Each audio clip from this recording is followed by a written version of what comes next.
You know what that means, fish! Oh god, I still got 100 movies to go. Okay, Aquaman 2. I'm not too surprised I didn't like this one. It was just... Man, it definitely is the second best DC movie of the year, but god does that not say much. The story's a bit boring, the visuals are pretty, but get kind of old after a while, and hey, villain still sucks. Yeah, Black Manta could have been a really good villain. Like, he was a good side villain in the first movie. But something about the way this dude plays the character. I'm sure he's a great actor and all, his performance is so straightforward. I'm gonna take everything from Aquaman. No shit, you and every villain ever. That's the point of being a villain. Even his motivation of his dad being killed by Aquaman is kinda rushed. It only talked about a few times and the rest is pointless action. Unlike Shazam or Flash, I did find more that I enjoyed about this one. Patrick Wilson returns as Orman, he's good. Randall Park plays an assistant to Black Manta, and he's funny enough. In a moment, when I count to 3, Dark Shark, NASA is planning on going to Mars. Hypnotic is another case of a great idea squandered by poor execution. Ben Affleck is the equivalent of a rock with a face, none of the other characters stick, and on top of it all, I was just not interested in this story. It's actually kind of insulting how this otherwise really good idea was just butchered. I don't know, it's in the top 100, which is weirdly saying something with this list. I'm such a dick. Like DC, Marvel also had a hell of a year. And the worst of their blunders, in my opinion at least, was Quantumania. What should have been a turning point for Marvel became a hugely disappointing flick. Ant-Man and the Wasp are two very interesting Marvel characters, and the Ant-Man movies were the closest to the Guardians of the Galaxy movies on being the single most consistent Marvel franchise. Quantumania, alongside having a new threat that's not really a threat because they really wanted to make him Thanos 2 instead of his own thing. God, the world is cool, but it's barely explored, and yeah, MODOK blows. What is it with Marvel and not being able to get MODOK right? Remember that shit? Quantumania is the worst of Marvel this year, purely because of how disappointing it was. But it's still better than DC's worst because the world was a very investing world, and occasionally there was a good laugh. Oh, I'm fucking dying! Paramount fumbled! Like the 1969 Chicago Bears, man. Oh my god! Money! With that, Under the Boardwalk is passable. Like, it's about as standard as kids' movies get. It's got cute characters, Michael Cera for some fucking reason, and just, it does its job fine. It's clearly meant for little kids, and as a little kids movie goes, it's fine. Paramount. How did you fumble this movie's advertising worse than Disney? At least Disney oversaturated the marketing for Wish. Hell, Strange World was advertised better than this. You release a trailer and then immediately go to release it on VOD. That's crazy! Do better! You guys did not put all 45 seasons of Survivor for anyone to actively watch whenever they want, just for you to fumble the bag. Fortnite. Inside. Kick the bitch off the plane! I put these two together because they really are just the same movie with two different skins. From 95 to 94 is Kandahar and then Plane. I put Plane above Kandahar because I was more invested in the story. Not by much because neither film was very investing. In total, this would be about 3 to 4 hours of the 300 hours I've spent watching movies this year, and it's crazy that I don't remember a lick of it. And Plane was one of the first movies I watched in 2023. The first movie I'm watching in 2024 is... Get in, loser. Damn it! My name is Regina George. My name is Regina George. Shut up. Dans mon esprit tout divin, je me perds dans tes yeux. Yeah, I remember how I didn't like Avatar 2. This is the Avatar 2 of the list. Napoleon, the story of Napoleon Bonaparte, told by someone who should really be one of the greatest filmmakers ever, but how do I put this? He made House of Gucci. Napoleon is a long, boring, and just stupid movie. Like, the action is the only thing keeping this as high as it is. Otherwise, this would be in red. The action is really good, though. And Walking Phoenix portrays Napoleon well enough. For the problems it has, Napoleon is a fine film, but it's not for everybody. I know it wasn't for me. I see a big tray. I'm leaving here with something. The Equalizer 3 is better than the second one. It's still not a very good movie, as you can see. It was just kind of there. It wasn't an insultingly unnecessary sequel like My Big Fat Greek Wedding 3, but I don't really see a reason for it to exist either. Denzel Washington is, as always, 110%, but the rest of the movie isn't exactly attention-grabbing.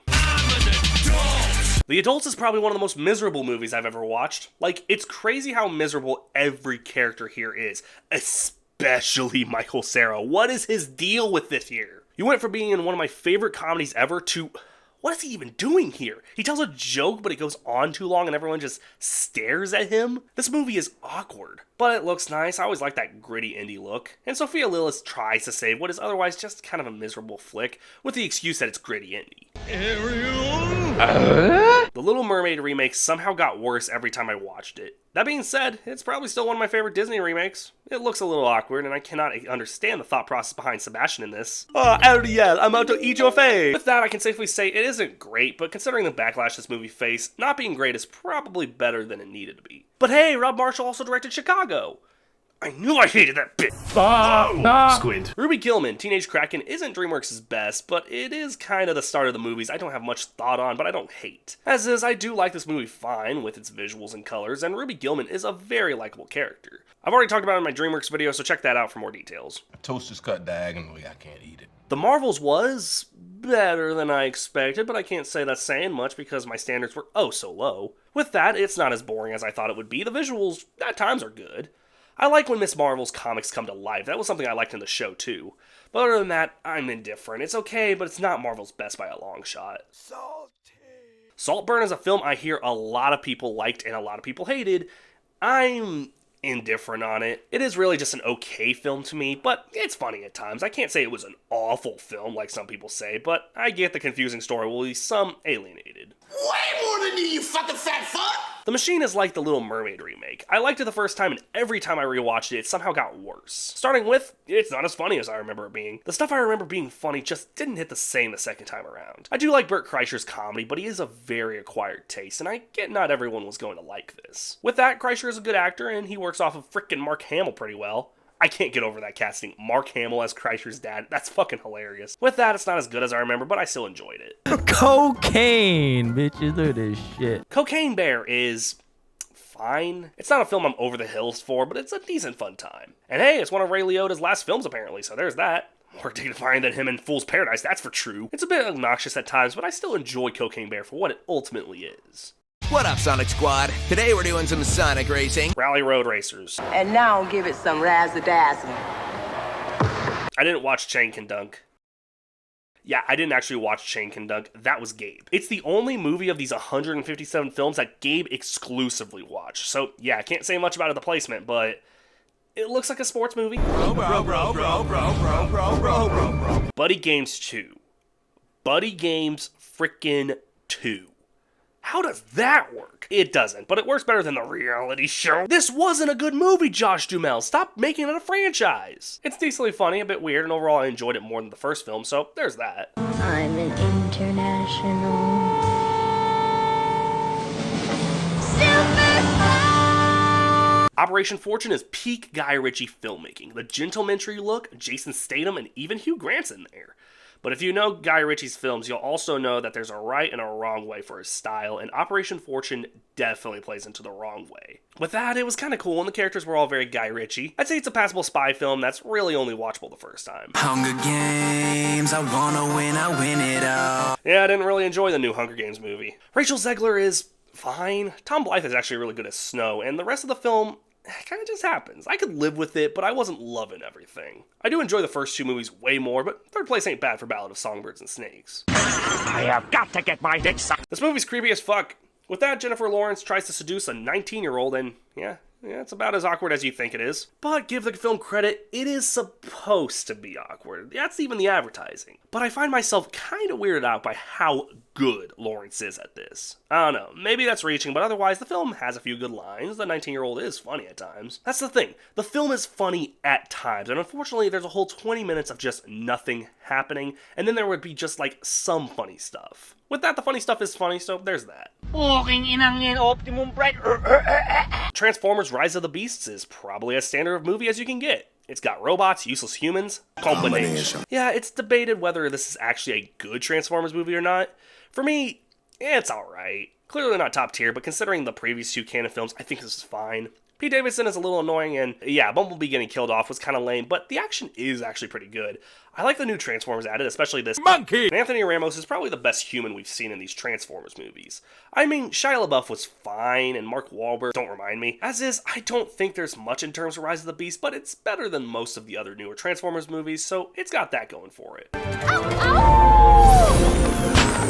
Oh, I'm dead fucking serious. Paw Patrol the Mighty movie is actually a fun time. For little kids. Where something like Under the Boardwalk fails to be a family movie, this one kind of succeeds at it. I for sure liked it more than the first one, but I also have to be the one to say, I'm not the one for these movies, am I? Ghost ship. Haunted Mansion is fine. I guess there's nothing immediately great about it, but there's also nothing that bad. It's not quite what I thought it was when I saw the Haunted Mansion PG-13. What they mean by that is it's going to have elements of a PG-13 movie, but it still has to have those Disney things in there that hold it back.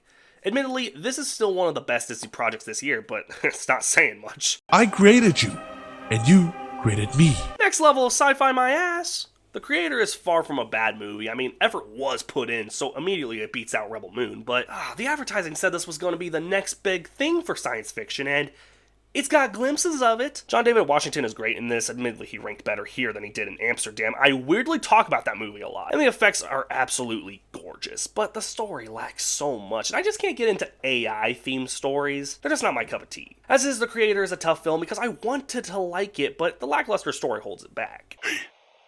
Yeah, it's me. Yeah, it's Jigsaw. Saw 10. Saw freaking 10. It is better than Saw 10 probably should have been, but aren't we tired of these movies? Clearly not, as Saw 11 is coming out in 2024. I gotta sit through that shit again. Whippy. Reptile. I don't really know how to react to Reptile because it's a decent mystery, but upon rewatch, I wasn't terribly interested the second time. I guess a lot of my issues come from the characters because they're played pretty straightforward and there's not much different about them. With that, it is somewhat interesting at times. This one kind of just lands right in the middle for me. It's not an amazing film, but it isn't god-awful, so it's right there in the middle. Let me try to. George Clooney as an actor. Ah yes, Michael Clayton, The Ides of March, Ocean's 11. George Clooney as a director.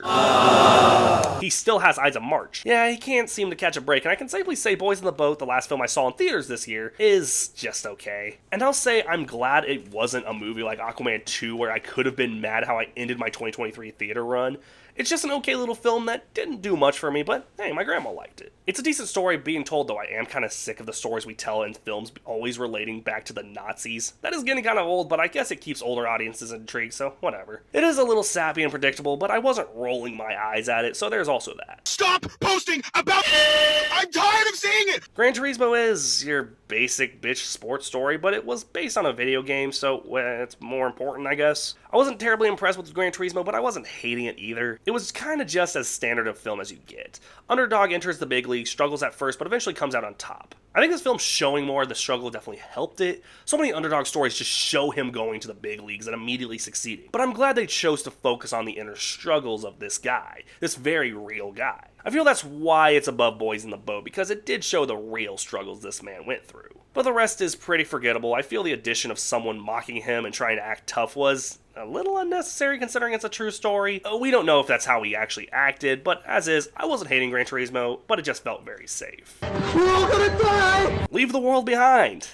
I wish. This dystopian thriller had mixed reactions from Netflix users, and I'll be honest, I have about the same thoughts. There's nothing that immediately intrigues me, but it wasn't a terrible time. Ethan Hawke is great, Mahershala Ali is great. It doesn't offer much new, but I can't say I didn't enjoy it. Someone's at the door. Damn right I purposely put Strays at 69. With that, Strays should have been a top-tier comedy of the year. And while it has some really good jokes, they are very few and far in between, as the rest are just dog jokes. Are there that many dog jokes that can actually hold up a movie? But the cast delivers some funny performances. I like Isla Fisher as the Border Collie. She puts a nice Aussie accent on, which is pretty funny. And this dog who has a cone is voiced by Randall Park, and he's always been funny. The problem does come down to its humor for most of the movie, and it's pretty predictable. There's nothing awful, but this one being called a raunchy comedy is a bit of a stretch because it only has a few jokes that are really that raunchy. And yes, they are the best jokes in the movie. I also like them cursing at the mailman, that's really funny. The duck walked up to a lemonade stand. Illumination's latest film, Migration, it's fine. I feel a lot of the film's problem is it's a priority film. A film a studio wanted to release for the holidays. They needed a holiday animated movie, and I'd say Migration does fine at that. It is just kind of that, though, there for the kids, not much for adults, but I can't lie to you and say it wasn't a fun time. I like the Jamaican Bird, I like Awkwafina. You know what? Side note, Letterboxd told me my highest rated actor and actress was Awkwafina because of these 157 films. I had watched 5 of them with her in it. That shit is bananas. The short at the beginning with Vector from the first Despicable Me movie, I really had high hopes that they would just bring Vector back and get him back to Earth and he's the villain of Despicable Me 4. It all comes full circle, but no, he just screws around and has some very unfunny slapstick. Not much to it, honestly, but as is, Migration is fine. Oh yeah! Daddy, guess what? I have pink eye. Trolls 3 is the best one yet. I don't like the first two. I will say, this is the funniest of the Trolls movies. I feel the humor gets more and more unhinged as these movies go along. I like the boy band stuff, especially considering Justin Timberlake has been in these movies for so long, though it's not really well explained why he's never mentioned these brothers of his. I feel like that would have been good to know, especially since he and Poppy started dating in the second movie. I don't know. With that, Trolls 3 is actually really fun. We only got 2 more movies in the yellow tier, so let's move on. It's beginning to look again like Christmas. Candy Cane Lane is a serviceable Christmas film, but it's not much else. It does feel a bit forced with its humor, and God, every time Pentatonics just burst out into song for no reason. I love Pentatonics, but the whole reason they work is because they build up their music. That's why Hallelujah is so good, because the big drop is built up over the song. In this movie, if even a little bit of a Christmas carol is mentioned by a character, they just burst into song. It's seriously so annoying. With that, Eddie Murphy is great, it is funny at times, and I do like Jillian Bell's consistency with playing villains. But as is, it's serviceable, but not much else. Okay, so this is the last one of my yellow tier, and it's gonna have some controversy, but I can't help it. Chicken Run Don the Nugget. Hear me out, this is still a fun film that had effort into it, but man, they missed the mark as a Chicken Run sequel. It feels more like, say, a direct-to-DVD sequel Disney would make. That's kind of what happened. It was only released on Netflix. I feel watching this on the big screen would have made it way more worth the while. I just didn't get into this one as much as the first one. With that, it's colorful, effort is clearly seen, and it can be pretty funny at times. But yeah, I have a video I just recently did on it, so there's that if you're interested. For the rest of the film, it's just okay. Yeah, why y'all put cheese on my cheeseburger? I'm sorry, what? Shut your bitch ass! Alright, so this movie up to number 1 are all in the green tier. Movies I absolutely adore, or at least like. With that at the bottom of the green tier is Good Burger 2, a pretty decent sequel if you know what the first movie is. I like that this movie just kind of trolls you. It doesn't need to have a deeper connected story, it's just kind of funny. Like, I kid you not, there's a scene where Ed says, "Look guys, we know what we have to do," and he just stares at them heroically. And you think the joke's gonna be, I have no idea what we're gonna do, but no, they all go along with him. It's so funny. Alright, so I was just gonna leave it alone, because if you watched the video, I didn't put the scene in the video because I could not find the scene for the life of me. But this is the scene recorded poorly on an iPhone. So here we go.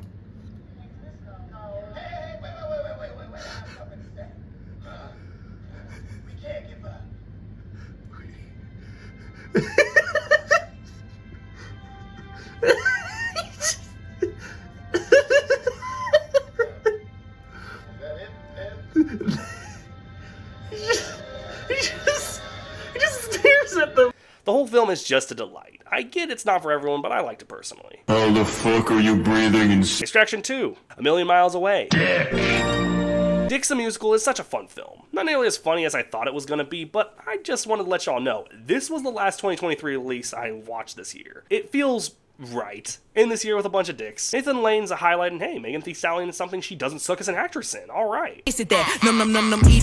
Okay. I'm fucking dying! Okay, so I found this row of movies, I just didn't have anything new to say, so we're gonna go a little quick fire on it. Number 60 is Polite Society, number 59 is A Good Person, number 58 is Renfield, number 57 is Flamin' Hot, number 56 is A Man Called Otto, number 55 is You Are So Not Invited by Bat Mitzvah, number 54 is Thanksgiving, number 53 is Champions, number 52 is You Hurt My Feelings, and number 51 is Missing. sugar? Wes Anderson had a pretty decent idea with adapting the Roald Dahl books on Netflix, and while I personally couldn't get into the wonderful story of Henry Sugar, I at least recognize the effort. It's a short on Netflix, so go check it out if you haven't already. Okay, so I'm really getting tired, so here's another quick fire. Number 49 is Joyride, number 48 is A Haunting in Venice, number 47 is Air, number 46 is Tetris, and number 45 is Knock at the Cabin. Foxy found the biggest... Five Nights at Freddy's was fantastic the first time. I do feel I saw other issues the second time, but I actually really enjoyed it for being such a split film. It does feel like FNAF, and come on, these animatronics are just so damn adorable. As is, I understand people's problems with this one, but for me, it was just kind of a fun flick, and I was thoroughly impressed. It's time to go to heaven, my child. What are you doing? Are you there, God? It's me, Margaret. What's up, you Nazi bitch? Sisu is badass, with Nazi killing, brutalities, and explosions! The main actor doesn't say a damn thing, and yet he has such a well-done character. It's crazy how this movie, a film that wasn't even a wide release, was able to hook me as well as it did. And I usually don't like war movies, but this one colored me impressed. And maybe like the color Purple? Nope, we're not there yet. She's dead! Beau Was Afraid was a decent 3-hour flick. With that, it's a bit long and it can be a bit uncomfortable. With that, Walking Phoenix is great. You can tell this was from the director of Hereditary, my favorite film of 2018, by the way. And with this one being just outside of the top 40, I still think it's saying something. Groovy. Evil Dead Rise was a good way to continue the Evil Dead series without the need of Bruce Campbell. I do think Bruce would have made this movie insanely better, but I enjoyed this one incredibly. The scares were good, and I liked the family implement. But yeah, Bruce was kinda missed here. Okay, another quick fire since I talked about all these movies before. Number 39 is Blackberry, number 38 is Megan, number 37 is Elemental, and number 36 is Guy Ritchie's The Covenant. The best DC film of 2023. Which isn't saying a lot. It's Blue Beetle. I really like this movie. It's one of those few films that knows how to make the hero likable and relatable. Sure, the villains still suck, but that's always been an issue. The visuals are also very nice and vibrant, though Aquaman 2 had just slightly better overall visuals. If I had to point out one thing with this movie and why it's DC's best of 2023, it's that I remember it after it released. I just watched Aquaman and that shit ain't memorable worth a damn. It's just a good ass movie. Definitely worth your time. Okay, a small quick fire since I've either discussed these movies or I have nothing to say. Number 34 is Leo, number 33 is Scream 6, and number 32 is Rye Lane. It's a Mario. The Mario movie, based on your perspective of being an advertisement of Nintendo, is either the best movie ever or just the worst. I've had someone bring up some good points about the movie, and honestly, I agree. The story is incredibly rushed, and none of the cast, especially Fred Armisen, feel right, except of course Jack Black as Bowser, and maybe Keegan-Michael Key as Toad. But the film is just so bouncy and vibrant, and at the end of the day, that's what makes Mario Mario. And that's also what makes Luigi Mario. Fuck, that movie's stupid. With that, I loved it. It was way higher before, but honestly, it being just outside of the top 30 is still an achievement. It's not good, man! Once Upon a Studio is Disney's real 100-year celebration. In 7 minutes, it felt more like Disney than Wish did in its entire hour-and-a-half runtime. No, this is the celebration film, not Wish. All these characters we grew up with coming together in a big celebration. And man, the first time Mickey and Walt Disney ever interacted, what a treasure. For me, no brainer, this deserves to cap our top 30. Alright, another quick fire. Coming in at number 29 is Creed 3. Already talked about it, and it's a decent addition to the Creed franchise. Number 28 is Wonka. Just did a video on it, as you know, I enjoyed it despite having my problems. And number 27 is Dungeons & Dragons Honor Among Thieves, a great film that deserved better than to bomb at the box office. With that, it's still a great fantasy comedy. The Killer was so close to being David Fincher's magnum opus, but I feel it should have been shorter. I feel it was ridiculously long. With that, Michael Fassbender was great, and it felt like a real David Fincher film, so I'll give it that. I liked it, but it's not my favorite from Fincher. I'm a pimp named Slickback. They clone Tyrone as funny as hell, with a pretty cool take on the Groundhog's Day with a dark fantasy twist. The cast is great, and it's just a funny film. Definitely one of the funniest I can recall in the last 12 months. Name a famous Willie. Willie the Pooh? Quiz Lady, a comedy that really shouldn't work considering the two vastly different actresses, is actually one of my favorite comedies of the year. Awkwafina and Sandra Oh have such unexplainable chemistry, and the film is pretty damn funny, making fun of game shows and how repetitive they can get while also teaching to come out of your shell. Quiz Lady is a straight A winner. We eat animals. I'm gonna go with Lord have mercy. Priscilla is pretty freaking creepy, but to be fair, that's kind of the point. Showcasing the sadder side of Priscilla and Elvis Presley's relationship. Kaylee Spaney is really good as Priscilla Presley. I'm not terribly familiar with Sofia Coppola, but honestly, this is a pretty great film and I highly recommend it. But prepare to feel uncomfortable at parts. Barbie is amazing, with gorgeous set design, good acting, and a pretty great story. I've talked about it before, but I didn't want to quickfire it, so with that, Barbie was a great flick. That definitely surprised me. Did they let you keep the old one? Speaking of flicks that surprised me, Nimona was actually a really good animated flick. It features a lot of tough subjects and tackles them with such care. I love Nimona, she's such a delightful character, and the knight is also incredibly fun. I do like that the knight chasing him down is also his boyfriend, that's a nice twist. It does a lot of things lesser films would do differently. To me, it's a great film and a little nod to Blue Sky thanks to Annapurna. Oh, look at me! I'm gonna go touch the butt! Okay, top 20, holy shit, I'm almost there. Coming in at our top 20 is Bottoms, an insanely funny comedy showcasing the importance of being yourself. Oh, and getting pussy, yeah, that's kind of the whole plot. With that, it's funny, thought-provoking, and just enjoyable. It's not a film I would rewatch over and over, though. That's what puts it below certain other comedies. Talk to me, talk to me, talk to me, baby! Talk to Me I've already talked about, but damn is it a good horror movie. Last year, the horror movie that actually scared me was Smile. This time, it's Talk to Me. It is insanely disturbing, yet you can't turn away. The fact it was done by YouTubers is insane. I love being purple! One of the last films I got to check out this year, it's The Color Purple. This was so fun, a musical take on the 80s film with Oprah Winfrey on board. Every actor and actress gives their all, especially Fantasia. Yes, Queen! The Color Purple was just a good time. I didn't see it being top 10 worthy, but I still loved it. Yeah, yes, a fucking pencil. John Wick 4 is really damn good. Fast-paced action, killer fatalities, and alongside it, a great story. It's weird this was close to the top in May, and it still is a top 20 film. I just love this franchise, and this is probably my second favorite next to John Wick 2. Still kicks ass like it did in March. You think you know how to run a business? I know a guy with a NASA shirt, okay? Dumb Money is a pretty damn funny comedy. It's not quite my favorite comedy of the year, but I still thoroughly enjoyed it. But I've talked about it already, so check out the October video for more details, but seriously, fuck rich people, man. The cheese phone. Mutant Mayhem is how you should compete with Spider-Verse. With some pretty damn good comedy and animation, a believable brotherhood between the turtles, and I don't care, I liked Ayo Edebiri as April. There, I said it, she was funny, like with most things Ayo Edebiri is in. I've talked about it in another video, so check that out for more. Tom Cruise is in Die Hard. Mission Impossible Dead Reckoning Part 1 is great. It's unnecessary for it to be a two-parter, but that's besides the point. Continuing the Mission Impossible tradition of being full of action, suspense, and with this one, twists and turns. It keeps you hooked until the big cliffhanger. But let's just say, the best cliffhanger was yet to come. Mantis, look out! Guardians of the Galaxy 3 was a beautiful send-off for the Guardians, even if I do agree it has its problems. I love the focus on Rocket and his backstory, while cleverly not having him in the story that long. It's still funny, it's the most emotional of the films, and I feel it wraps everyone's story arcs up perfectly. Gamora was botched. Oh yeah, geez. I think this is one of the few times I just wish they did something different, like maybe not have Gamora in it at all. With that, I love this movie.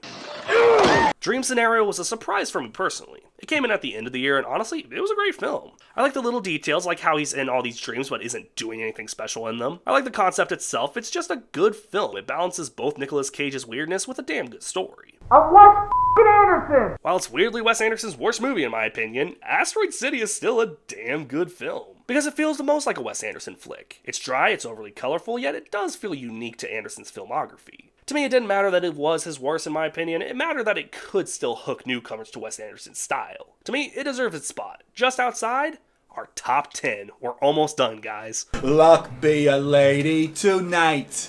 I'll take a Coke. My second favorite comedy of the year was Theater Camp. I love this movie. With its unique sense of humor, its tribute to theater, and a hell of a good cast. I think this is just proof mockumentaries aren't dead yet. It's a damn good time, and if you haven't watched it yet, it's on Hulu, check it out. What? You drugged us again? Bradley Cooper does it again with Maestro. What I like about Maestro is it doesn't do a normal approach to biopics. It takes a more abnormal way, an abstract look into a man's life and romance. The way the story is told, the acting, the choreography, the music, it's all really great. And from here on out, it's going to be hard to look for bad stuff, so I'll stick to the good stuff and list bad stuff if I remember it. Run! It's Godzilla! I am not a Godzilla guy. I think these are incredibly cheesy flicks.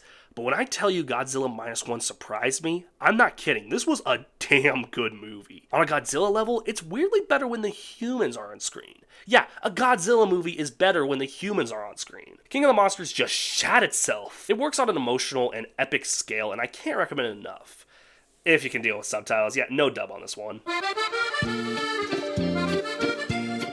Anatomy of a Fall was a damn surprise, that's for sure. I wasn't expecting to love it like everyone else because I just don't like courtroom dramas. With that, I love the way the story was told. I love the acting. It's a bit long, it could have been shorter, but with that, definitely my favorite foreign film of the year.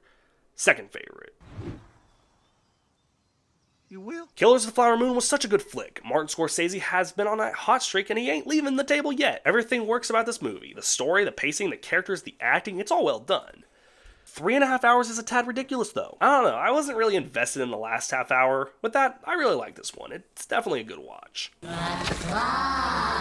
The Iron Claw was another late surprise. I remember I was bored and wanted to go see a movie and decided to check out this wrestling film.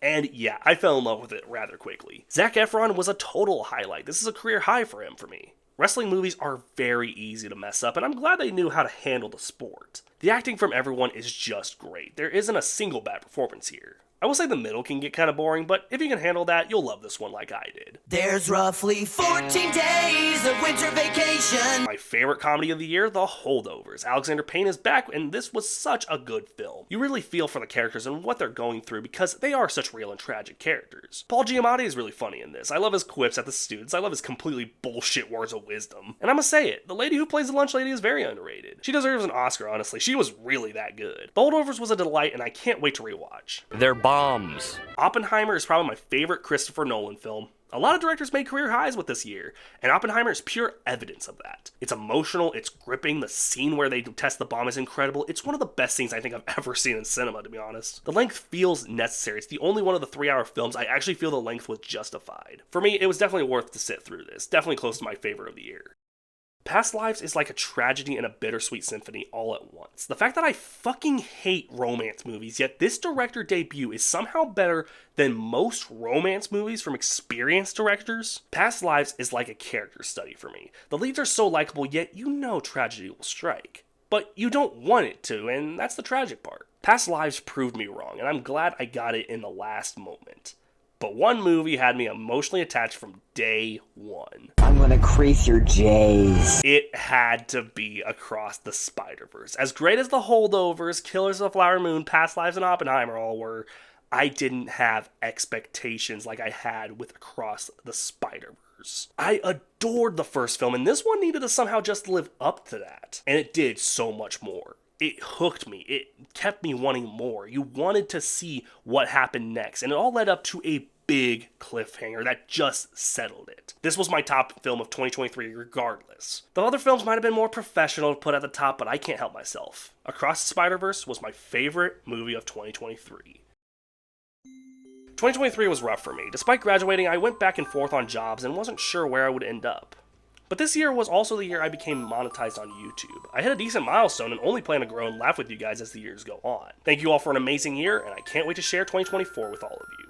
And I thought I'd share my New Year's resolution with you too. No, it's not lose weight. It's gonna be try new things. For the most part, I've always stayed in my comfort zone, never really looking at anything new or different. In 2024, that's gonna change, and it's gonna take effect for some videos. For instance, did you know I've never watched a Studio Ghibli movie? Did you know I've never played the Pikmin games? It all changes because I'm going to do videos based on my resolution.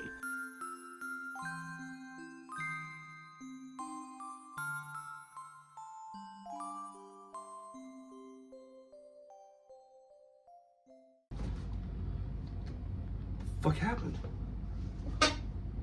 I'm out? I'm out! I'm out! Oh my god, this changes everything! I can say the N-word!